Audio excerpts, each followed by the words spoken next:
To set the stage for this tale, we start with the group having just cleared out the barn full of walkers. This act, spearheaded by Shane and followed up by Daryl, Andrea, T-Dog, and Glenn, had caused a sudden great division in the group. Not just between Rick and Shane, but from members of the group and Herschel's family as well. Though the worst part of that was the truly heartbreaking reveal that Sophia was in the barn the entire time, having turned into a walker a long time ago after being bitten in the back of the neck. Many things changed after that day. Beth was suicidal upon losing her mother a second time, and after Andrea's poor handling of the matter, she was feeling ousted by the women of the group. Herschel was now shut off from everyone, unable to make sense of the matter. He knew in his heart now he was wrong.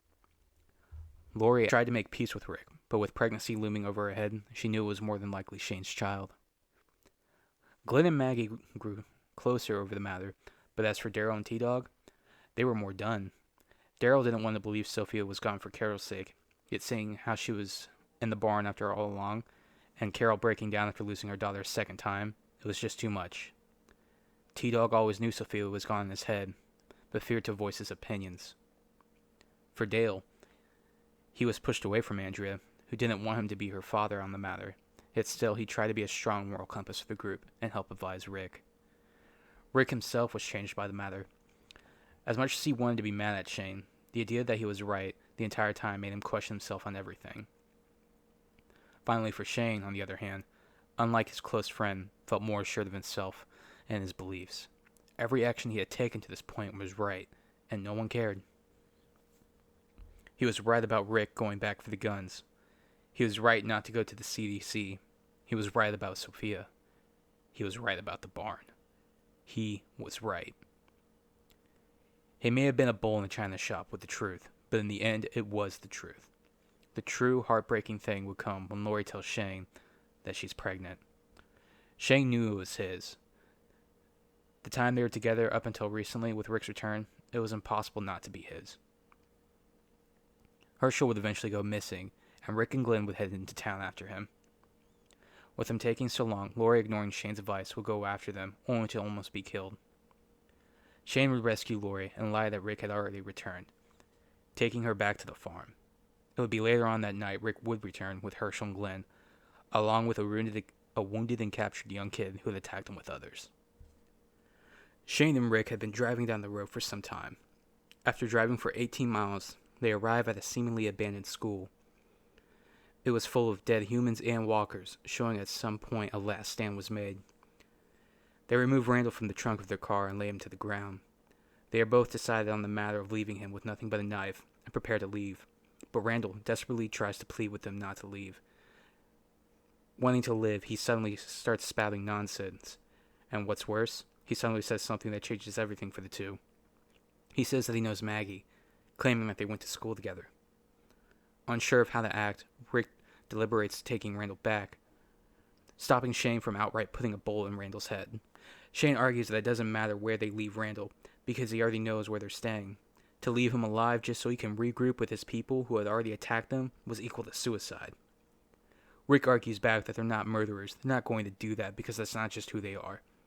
Rick then taunts Shane, saying that he doesn't understand how things are. No one does, and for him to do so was just stupid. Shane argues back that he in fact does know. Laws no longer exist. Society doesn't exist. It's just the living and the dead. They have things that make them feel safe and secure, and other people will come to take it from them, just like Randall and his group came after Rick. Rick tells Shane to listen to himself, then asks if that's why he killed Otis. Shane is caught off guard, surprised by this, but tells Rick the truth. Otis shot Carl. Otis was the reason they were held up and unable to start searching for Sophia. Otis couldn't cut it, and if Shane didn't do something about Otis in that moment, then Carl would be dead. It would be not just Otis' fault, but Rick's as well. The anger had truly boiled over for the two, and it was time to open the lid. Shane then tells Rick that he doesn't think he can keep Lori and Carl safe, that every decision he had made up till this point was the wrong one. The guns, the CDC, the barn, Sophia, now Randall. Hell, even Lori almost died trying to go after Rick alone. Rick is shocked by this news, but He becomes even more shocked when he learns that Shane knows Lori is pregnant. Rick declares that the child is his, but Shane tells him it's impossible, seeing that Lori had been pregnant for some time and that Rick had only recently come back. Rick challenges Shane, asking if he thinks he's just going to be the new leader of the group, be Carl's dad, the baby's dad, taking his wife, his life from him. Rick tells him that no matter what, the child isn't his. Carl isn't his, and Lori will not be his. Shane finally snaps and tells Rick that he's a better father than him. This causes Rick to also lose control, and the two begin to fight.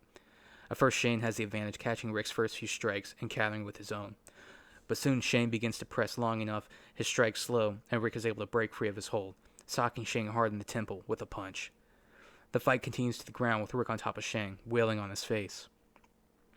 Believing he won, Rick gets off of Shane, warning him to stay down, telling him if he continues, he'll put him down for good. Shane gathers his bearings as he stumbles to his feet, spitting up blood. Shane mocks Rick's threat, telling him that if he can't even take out the true threat that is Randall, then there's no way he was ever going to kill him. Rick warns him, drawing his gun. Shane hears the click of the hammer being pulled back on the revolver. Seeing a large wrench next to him, Shane quickly launches it back towards him. Rick ducks, trying to avoid the attack as the wrench smashes behind him through glass. It is at that moment Shane and Rick realize where they were and what kind of danger they were in. Dozens of walkers begin to flood out from the building. Rick kills the first, hiding under the body as the walkers ignore him, chasing Shane. Shane kills a few walkers but quickly realizes the futility and begins to run. Before they can swarm him, he takes refuge in a school bus as the herd attempts to break through the side door.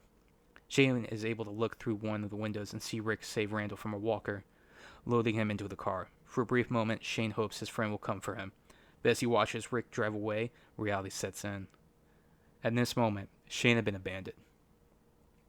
For a moment, panic comes over him, followed by the words Angela spoke to him.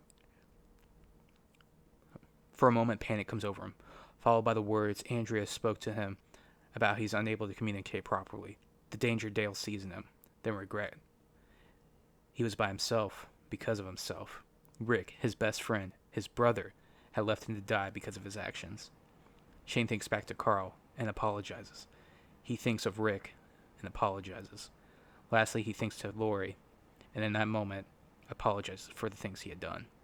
For the last brief second, Shane resigns himself to his fate. That is until he looks up and sees there's only one walker by the rear emergency exit. Pure instinct to survive kicks in, and he darts, bursting through the door and slamming the walker's face. Pure instinct to survive kicks in, and he darts to the exit, bursting through the door hard enough for the... Pure instinct to survive kicks in as he darts for the exit. Bursting through hard enough, the door slams into the walker's face, giving a clear path to run to safety. Quickly finding his gun on the ground, he lets loose 6 rounds, killing 4 walkers, blocking his exit. Running as fast as he could, the distance from the walkers started to become greater and greater. Shane had escaped. Nightfall had come, and hours had passed. Rick finally called a meeting with the entire group. He discusses with them the reason why he only returned with Randall, telling them that he couldn't leave him, not in the moment after hearing that he knows not just Maggie but the farm as well. He then informs the group that he stopped Shane from killing him right then and there, before they can come to a decision. The two said things to each other, and it escalated to the point that the two had fought, explaining how Shane blamed him for many of the things that had happened to them recently. It was a brutal fight because they both were going for the kill. Eventually their fight alerted a herd of walkers, and they came for them. Shane was surrounded, and in that moment Rick chose to leave him. He was just done with it. Done with the whole deal of everything, and just wanted it to be over. So he left Shane to the herd. The group listening to all of this is more surprised and shocked than anything. Herschel and his family were very understanding, as many of them didn't want Shane around anymore, along with Dale, who saw him as a real threat. Daryl was indifferent on the matter, as he was still pulling away from the group, yet Glenn, Andrea, Carol, and T-Dog felt troubled. To Carol, Shane defended her from her husband. As much as she hated Shane's reaction to Sophia, in the end he was right. T-Dog was also with Shane from the beginning, and as much guilt he felt about leaving Merle, the whole mission ended up leaving the camp defenseless, and that guilt had stuck with him. It's why he continued to follow Shane's lead so much since. Andrea felt a kinship with him, since they were both black sheep of the group, and she was even starting to find herself falling for him. But now he was gone.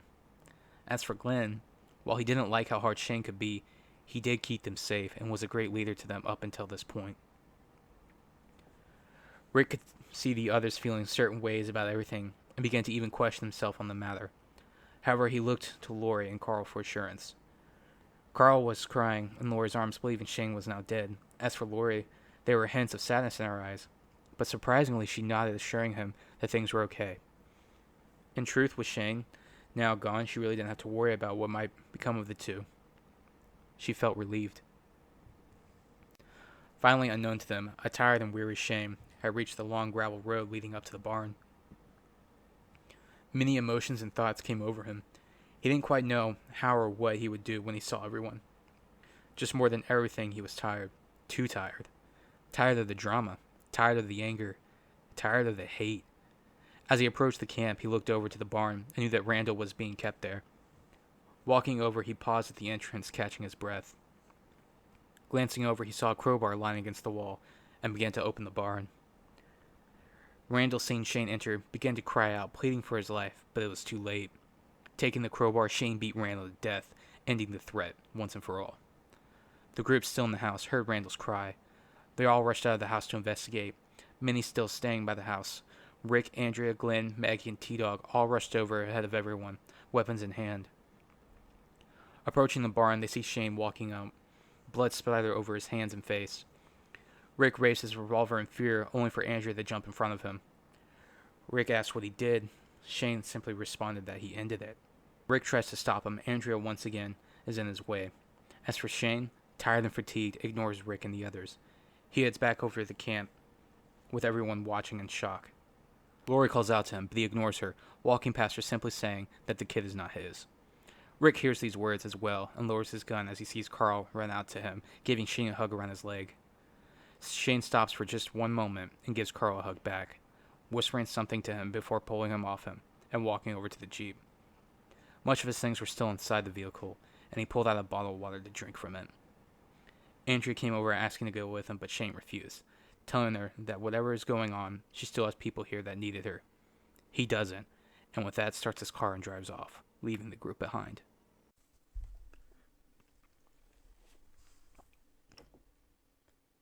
A single walker hobbles down the highway alone by itself, its body mangled with a single arm dangling by its side, skin gray and clothes covered in black stained blood and dirt. It turns its head to a sudden shifting of noise. A pair of footsteps close in from behind. As the walker turns its head, it is caved in by the stock of a shotgun. Moving past the dead, Shane scurries on foot, gun in hand with a single backpack strapped to him. Behind him, a small herd of around 30 walkers followed. They were about 50 yards away from him, but even that was still too close for comfort. Looking ahead, he could see that not too far out was a collection of buildings surrounded by fences. Hoping to get away from the dead, he tossed his items over before following quickly after. The place was deserted by the looks of it. The windows were either boarded up or completely torn down. Some of the buildings were burned, while others were littered with bullet holes. Even the cars were stripped and looted. Whatever happened here was a long time ago. A long time, Shane thought to himself. Nearly 7 months had passed since he left the group at the farm. He had lost some weight due to hunger, and by now his hair had begun to grow out once more. He had thought of the group from time to time, and at one point even tried to get back to them, though it wasn't a successful trip. Shane had returned to the farm roughly a week later, only to find it in ruins. The barn was burnt to a crisp, with the RV next to it covered in bullet holes. A hail of a herd, numbering somewhere into the hundreds, if not thousands, led right through the ranch-style home that housed everyone. Shane searched through the wreckage and the dead, recognizing only bits and pieces of what appears to be members of Herschel's family. Half of the cars were gone, and with that sign, Shane would have a sigh of relief that the others had escaped. Yet something would eat away at Shane. What on earth would attract a herd this big to the farm? The only true threat Shane knew of was the group Randall claimed to be from. Perhaps they had come back to finish the job, using the walkers as a weapon against the group. It was all speculation, but Shane had to make a decision. Try and track down the group, who are likely hundreds of miles away at this point, or go on with his one-man journey. Shane would eventually weigh the two options and decide that everyone is as good as gone now by this point. He had left them, and he would now have to live with that. Shane grabs his things and scavenges what he could from the wreckage of the farm, and goes on once more by his lonesome. His first stop will be the small rural town Glenn had previously gone to for supplies with Maggie. Reaching the place, he would find it eerily quiet and deserted, or so he thought. Within a few hours of going through the buildings, he found himself set upon by a number of assailants. What seemed to be like 3 men tried to tackle and grapple him to the ground. All the while, a woman rushed towards his jeep to grab what she could. Shane would curse his attackers as he pulled his knife, killing the first. The second would push off him, going for his knocked-over shotgun. But with only having to deal with one attacker now, Shane was able to grab his pistol from his back and fire 2 shots into the chest of the attacker. The last, a woman, gasps and cries out as the third and final standing attacker is hit 3 times in the chest, dropping dead. A young man around Glenn's age. Shane, getting to his feet, holds the woman at gunpoint. She would plead for mercy from Shane, but he would just scream at her to be quiet. Hearing a skittering of cans from behind, Shane would turn his focus, only for the woman to charge at him. 2 shots would be fired, and the woman would drop dead with a gunshot wound to the face. Turning back to the noise, Shane would call out for whoever was there to show themselves, or he would put them down. Slowly out from the corner of the store stood a girl. Hands raised, she was terrified. And shock was now apparent. Shane holstered his gun, stepping back in horror. He had just orphaned this girl. Scared of what he had just done, he simply apologized and began to walk back to his jeep, repeating "I'm sorry" over and over. Gasping for air as he felt the panic come over him, Shane looked back at his rearview mirror as he drove away. He watched the girl run off as walkers began to come into view from the distance. He began to cry apologetically as he drove away from the town. Something had just broken in him, as he thought about Carl, and more specifically Sophia. The months would drag on, and winter would come. Shane would eventually find himself shelter in the form of the abandoned lake cabin. He would choose to hunker down there, rationing out the cans of food he had been able to scavenge, as well as taking on rodents or birds he could find and turning them into jerky. Using a pot and fire to boil the pond water, and only ever leaving to make sure his area was secure. One day, though, while traveling the perimeter, he would hear gunfire in the distance. Yet it was still close by, enough to worry him. Shane would move quickly to investigate and would stumble upon a group of survivors running after someone. They didn't know he was there, and Shane debated leaving them to their devices as he had now very limited ammo. That was until he saw one of the men holding the person they were after. It was the same girl he had run into all those months ago in the town. Memories began to rush back for Shane, and overcome with guilt and anger, he began to slide down the hillside towards them. He could hear the men talk about what they were going to do to her, but before they could even rip her shirt, Shane opened fire. Letting off 3 rapid shells in quick succession, he downed the 2 men, wounding the third. The fourth, holding only a knife, would drop his weapon, stepping away from the girl. Yet before he could say a word, Shane pulled out his own knife and drove into the skull of the man. He would then grab a pistol from the ground and walk over to the last wounded man lying on the ground and without hesitation put a bullet in his head. With his task completed, Shane would turn to check on the girl, only to see her raising a gun to him. She was obviously scared, but she tried her hardest to put on a brave face. Shane would ask if she remembered him. She would answer he was the one that killed her mom. Shane went on and say that he did. When he asks if she's going to shoot him, he flinches as she pulls the trigger only for the gun to be empty. Shane would walk over and take the gun from her, making sure that it truly was empty and not just unchambered. He would then turn to her and ask if she was coming, suggesting she come with him. She would respond that they need to kill all the attackers first. Shane would argue that he already did that, but she would point to the one of the corpses and tell him that he was going to come back. Believing this to be just some strange ramble of a scared girl, Shane would attempt to reassure her that he was dead, only to be cut off as he saw the corpse that had a softball-sized hole clearly through his chest jitter and rise up back with a growl. Shane would curse at the sight, using the rifle to bash in the walker's skull. "You have to aim for the head," the girl would tell him, "or the dead will just come back. Just like my family did." Shane would turn to see the sadness on her face, understanding what she meant by that. The two would spend the next few months at the cabin, eating the rations and staying warm in the cabin. She would say her name is Dakota. Her and her family were apparently heading towards Texas before they ran into Shane. They saw him with his supplies and were starving, so they thought they could take him by surprise, but that didn't work out. Shane would tell her about his time before the outbreak and the group he left afterwards. The two would bond over their shared time together, picking games like checkers, chess, and tic-tac-toe as ways to pass the time. Though during their time together, Shane would notice the strange behaviors she would show. It would be as if she was putting on a front for him. Finally, one day, Shane would just call her out on it. He's been a cop for many years and had met his fair share of liars in his time. Dakota would finally shake her mask and show just how cold she really was, telling Shane about all the ways she thought about killing him and taking his stuff. Shane would just laugh at the revelation to her surprise.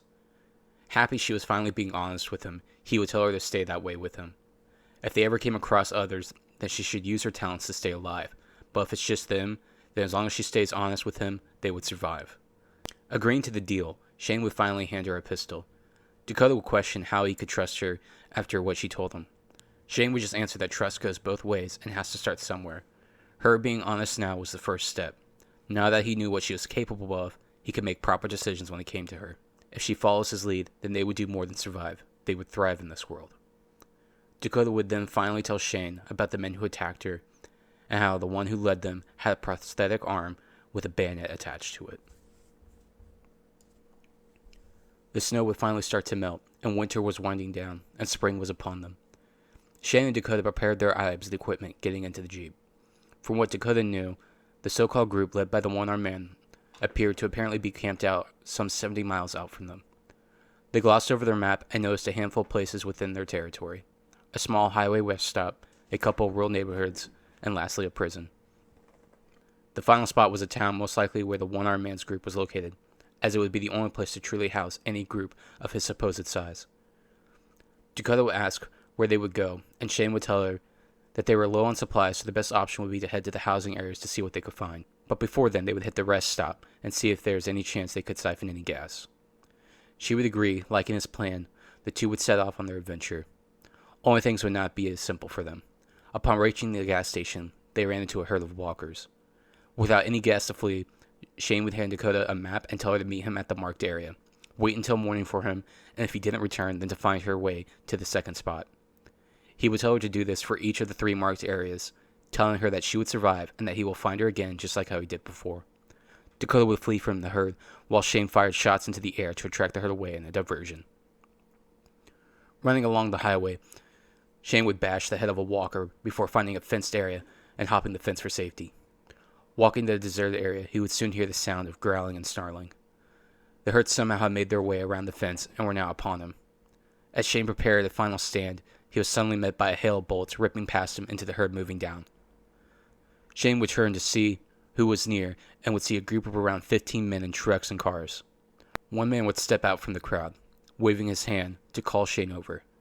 Next to him was someone Shane couldn't believe. Merle stood tall, cracking some shitty joke as he waved his amputated arm at him. Dakota waited for a day, and Shane would not show up. She would go to the next spot, and still nothing.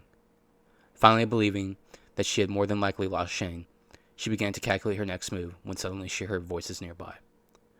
She would hide herself and stalk the people that moved around the building she was staying in. Watching the group, she would see that there were 4 men now, 2 women, talking about how low they were on supplies. Seeing a chance and knowing Shane by now would want her to keep going, Dakota would come out of hiding and beg for the help, putting on a mask of a scared kid.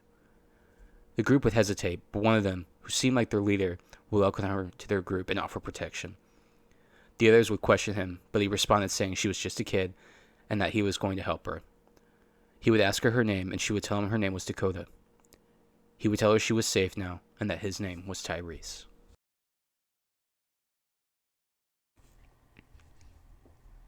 Shane breathed heavily in his makeshift prison cell. He had been beaten and interrogated for almost 2 days now, he figured. They had been questioning him about Dakota and where she was, but Shane refused to tell them anything. With Merle beating him with his prosthetic arm, he quickly pieces together that the men he killed belonged to Merle's group. However, Shane knew Merle was just some redneck lackey to the real monster. A pretty boy the others called the Governor. Shane has seen people like him before while in the force. Men who crave power and abuse it, control people, and love the feeling of owning them. Merle demands to know where the girl is, but Shane just spits in his face before taking another blow. The Governor comments on his loyalty, and bravery for protecting the girl. Yet the governor would argue that he was protecting a killer. The girl was dangerous, and letting her roam around puts everyone's lives in danger. Shane would protest, saying he doesn't know any girl, only to be hit again with Merle claiming he spotted Shane leaving the girl to distract the herd. Seeing that the questioning was going nowhere, the governor would then turn and speak to Merle quietly in the corner. Finally, he would turn and ask Shane about the group and Merle's brother and what happened to them after Atlanta. Dakota would stay quiet as she followed along with the group she found. They had tried to ask her questions about where she came from and if she had knowledge about any of the places that might have supplies. She mainly refuses to answer, keeping her head down and trying not to draw attention, though she did find it useful that their main guy, Tyrese, was so protective of her. Having him defend her from prying of the other two men and the girl Sasha made her feel safe for now, though she did wonder what happened with Shane. She had heard gunfire off in the distance when she ran for safety, and with him not coming to their rendezvous, made her feel some concern for him. He had already done so much for her, and more than considered her friend. The young boy of the group would make some comments on her, but she really didn't pay too much attention to him, only keeping track of the things he carried with him, which honestly wasn't much. Almost nobody in the group had more than a day's worth of food. Tyrese would make small talk with the other woman from time to time. It was clear that there was something between them, though from what Dakota could see, it seemed to be touchy a subject, deducing that the other older gentleman might be the reason why they're not so open. Sasha would point out to the group that she sees a cluster of houses not far from them, and the group would decide to go check it out.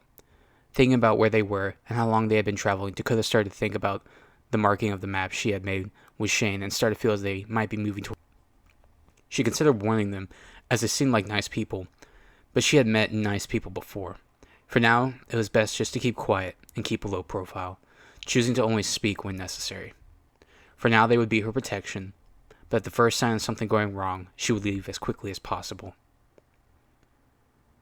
Back with Shane, he would be more forthcoming with information, telling Merle that he left the group after growing tensions with Rick. Merle remarked that Rick was an asshole for leaving him on that roof. Shane would try to barter with Merle, telling him that Rick was a bigger problem than that during their fight at the school. Rick left him for dead as well. Merle would then question Shane about his brother, and Shane would tell him that he went back to the farm to find the group and learn that the herd had come through and tore the place up. Merle would then ask if his brother is dead, and Shane would tell him that from what he saw, most of the group got out, and as far as he knew, none of their group was among the dead that he found. The interrogation would then be cut as Martinez would enter, telling Merle that the governor needed him. She had apparently escaped. Shane would tell what they meant by their tone. They were heading to get somebody, either to capture them or worse. Merle would leave Shane tied to his wooden chair, and with the guards standing outside the door for security. Being left alone, Shane would then begin to scan the surroundings for his chance to escape. Unfortunately for Dakota, things would also not be going so well. Her newfound group would have the terrible luck of running into a herd the following day. Everyone would do their part, taking turns killing a walker. Sasha using a shovel, Tyrese whirling with a hammer, the other two men used bats and clubs. Dakota herself joined in the fray, using a knife to pierce the skull of a walker from behind. More walkers came seemingly out of nowhere. Hearing the commotion of the brawl, in the midst of the fight, the woman close to Tyrese was suddenly taken by a walker. Its mouth clamping down her arm, she shrieked in pain, crying out for help. The two men screamed in horror, as Tyrese was quick to kill the walker that grabbed her. Tyrese ordered the group to push east, as it was the most clear of walkers. The two men took the woman, as Tyrese and Sasha held the line, trying to keep everyone safe. As for Dakota, she stayed close to the center of the group, eyeing the woman as she was very well aware of what happens when someone is bit. Tightly she gripped her blade, watching the woman closely. The six of them soon found themselves running into the woods. For what was in store for them, that was unknown, but anything would be better than being eaten alive at this point. What seemed like another whole day would pass for Shane, listening closely to the sounds of chattering on the walkie-talkie just outside his room. The footsteps that could be heard off in the distance. He stayed conscious and aware of everything because he was secretly and slowly attempting to escape. He had been able to chip away at the back of the wooden chair he was tied to, tearing at his nails and fingertips until a decent-sized splinter could be torn off. Taking the splinter, he began to cut the zip ties that bound his hands, cutting away at both the plastic and his flesh. The pain was brutal, but the beating it took was worse. He wasn't going to let these assholes kill him. He was going to give them the satisfaction of victory, nor was he going to let them get Dakota. As long as he still had breath in his lungs, he was going to live. He was going to fight for it. Then suddenly he heard it. The snapping of his spines. It was time.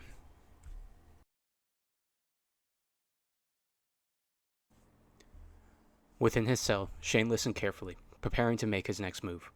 He knew very soon Merle or the governor would come back, and when they did, he killed them. Yet as he heard the footsteps draw closer, there was a rumble and the sound of a struggle. They had obviously captured somebody.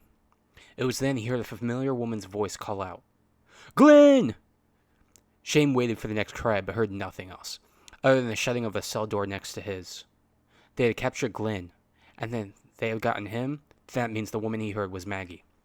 She must have been in the one that called for him. Shane attempted to call over to the other room without drawing attention, but to no avail. Eventually he would hear more movement, and this time the screaming of Glenn as he began to struggle with something unknown. Shane took this as his moment and began to bang rapidly on his door to get his guard's attention. As the door opened, he took his splint, stabbing him in the neck. Grabbing the gun, he burst into Glenn's cell, seeing him bash a walker's head in. Glenn screamed in anger, looking up to see a bloodied and beaten Shane. Shane wouldn't have time to explain, and would help Glenn up, and would go to the next cell, and help free Maggie, who they found with no shirt on. Another guard would come rushing down the stairs, only to be shot point blank by Shane. Gunfire would start to ring out outside, as some form of gunfight had started. Rick had come with Daryl and a few others, and were engaging with the governor's men. Shane would help the two over to Rick, who was in pure shock to see Shane amongst them. The two would share a look at one another, not knowing exactly how to act, but as one of Rick's group is gunned down, they would snap out of it and begin laying down cover fire. The two would work in sync, moving as they did when they were on the force together. Rick would call for Daryl, who was the furthest away. Making their way over the walls of the Woodbury, they would notice the gunfire stopping, and Daryl not with them. All of them would agree they would need to go back for him. It would be only a little over an hour, but after they get Maggie and Glenn to a safe spot, with Michonne staying close by to keep them watch, Shane and Rick would double back and save Daryl from some macabre fight pit the people Woodbury had been using that was full of walkers. Inadvertently, though, they would save Merle as well, as he was put in the same pit as his brother. For some reason Shane didn't know, but there was no time to ask or argue. They needed to leave there, and there was an angry mob at their backside. Dakota and her group continued to run through the woods. They had hardly any rest throughout the night, as they continued to avoid more and more groups of walkers. Over and over again they found more of the dead. South, north, east, and west, again and again. A walking nightmare as the dead continued to follow them. No matter where they went, the walkers continued to find them. They did not stop, they did not rest. The dead continued to move. She felt like she was losing her mind, Dakota thought to herself. They were being slowed down by the woman who was bit, but Tyrese refused to leave her. Midday was upon them, and they began to clear out the tree line, clearing a number of walkers. It was then Tyrese and Sasha found the dilapidated walls of a run-down prison. They argued on whether they should go in, noting that they had no idea what was inside there. Yet it would be a call out by Dakota, who noticed more walkers approaching, that would be the deciding factor. With no time to waste, the six of them would rush into the prison, unaware what would become of them. Glenn, Maggie, and Michonne would immediately protest seeing the three arrive back to their meeting spot with Merle. Glenn and Michonne would demand they just kill him. Maggie would suggest leaving him alone. Yet Daryl would argue that wherever Merle goes, he goes. That was his brother, and he wasn't going to leave him. Shane would also suggest either leaving Merle or killing him right there, but knowing that Daryl would either leave with Merle or worse if they did something to him, would argue saying that they should just leave now. Shane would scoff, saying he thought Rick wasn't the good guy no more. Merle would chime in, making a comment at Glenn and Maggie, only to be punched by Rick. Stumbling back, he looked up, ready for a fight, only to be kicked back down by Shane, who drew his pistol ready to just end it, but Daryl and Rick pulled him away. Finally seeing how much trouble he would be in, Daryl would suggest that he and Merle just leave together. He won't leave his brother again, and after everything Merle has done, he couldn't go back to the prison. Shane, hearing the prison mentioned, remembered his map he had drawn up. Then the reminder of Dakota still being out there somewhere alone. Shane would curse under his breath and quickly moved to grab some gear. Everyone would question what he was doing and he would stumble in his words that he was with someone before he was taken. A kid he saved. She was out in the wilderness alone somewhere. He had to go find her. Merle would chuckle, saying they tracked the girl into the red zone. She was either dead or worse by this point. Rick started to remember Sophia and the change in Shane on how fully set he was to find her. He was different than when he last saw him, nearly 8 months ago. He was more vulnerable. Yet as Shane began to think hard about his possibility of Dakota being dead and how long they had been separated, he began to slow down. His more calculated side was beginning to take over. If she wasn't dead, she was long gone by now. Too many days had passed with too much death around them. Rick would walk over to Shane to ask him if he believed there was a chance that girl was alive. And if so, then they would go back to the prison and he would help them find her. Merle would make another comment, prompting Daryl to push him and tell him to shut up. Shane then thought back on how he found Dakota the first time, and then again before winter. She had survived each time, both the living and the dead. Finally back to his senses, Shane would smile. He would then tell Rick she's a survivor, and she survived much worse. She's definitely alive. After some debate, the group would unfortunately split up. Daryl would leave with Merle, and the others headed back to the prison. Rick would then comment that Carl would be happy to see him, but would be silent when Shane asked how Lori was. Inside the dark halls of the prison, Dakota's group traversed the labyrinth, finding walkers throughout the cell blocks. Finally, they grew tired and entered what appeared to be a generator room, yet their continued bad luck would still reach them. More of the dead would come from the shadows. Tyrese would pick up his hammer from the ground, and he and Sasha would try to hold fast. Dakota herself would rip a walker down to the ground and drive her knife into its head. Then, when all hope seemed lost, as the horde began to surround them, bang! A gunshot would rock the room. 2 more rounds would be fired. They would all look to see a young boy wearing a cowboy hat, holding a gun. He would scream for them to hurry and follow, leading them through the prison halls into safety as he gunned down more walkers. Exhausted and tired, they would all collapse within the cell block. Only before they could even thank the young boy for saving them, they heard the gates close and lock around them. Dakota would question what was going on, and even Sasha joined in at the absurdity of the matter. Yet it would be a one-legged man who explained that while it was right to save them, they did not know them. They would return with food and water, but until their leader returned, they would keep them safe there. Dakota would just sit back looking at the boy and the girl standing next to him and just say one word. Fuck. So I stick to the art. Oh my God, Ultraman, cash bag, running through dead zone, hope it don't crash. Tennis song, motherfucker, bring it up fast. Be alone, I'm a home but I can and then dash. Fuck y'all got another planet on stash. Far from the fact that the flames of our trash. That is not still, it is ash. And you gotta know the past, gotta rap. It's a lover gone mad, but I promise. Baby, if